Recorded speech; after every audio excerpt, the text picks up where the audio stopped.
Alright guys, may bisita tayo. Naghahanap ng dikipad na cellphone. Buti na naitabi tayo. Bibili siya kasi hindi daw siya sanay sa touchscreen. Dikipad ang hinahanap.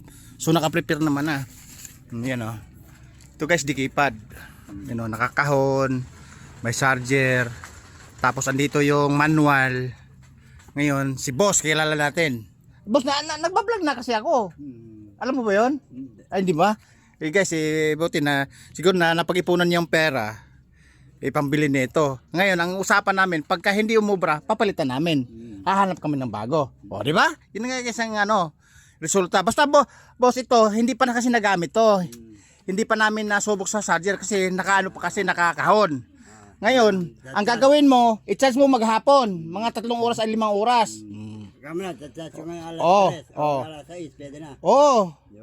Okay. Ngayon, pag may problema, ibalik mo, papalitan natin yung bagong cellphone. Sige. Alright? Dito ka naman, alakan mo sa malayo. Alright. Guys, ayun ha. Medya. Walang problema. Basta, ang usapan natin, pag nagloko-loko, tutulad natin na nag-vlogger na loko-loko, kaya natin palitan yan. Huwag lang tao. Items papalit ko. Natatawa pa, loko-lokong may-ari, loko-lokong vlogger. Pag na-items lang ipapalit, hindi tao ha. May, halika nga. Asan yung mga dikipad natin na itabi? Bininta mo na ba lahat yun?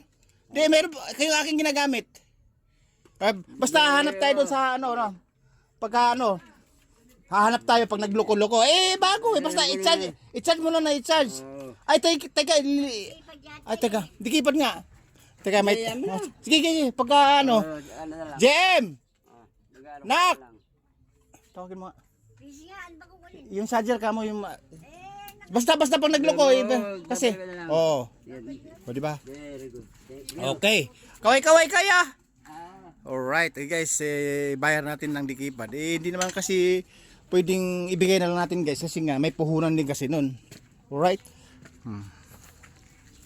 Kasi may dikipad din naman kami dito guys na mga nakatago pa. Hindi alam kung saan huklatin. Basta ang usapan namin, ibabalik yon, hanapan ng ibang dikipad na ipapalit namin. Alright? Ganun lang guys, yung diskarte, negosyo, kunting negosyo, diskarte. Ganun lang, kakapera ng konti.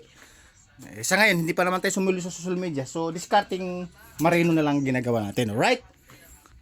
Babo!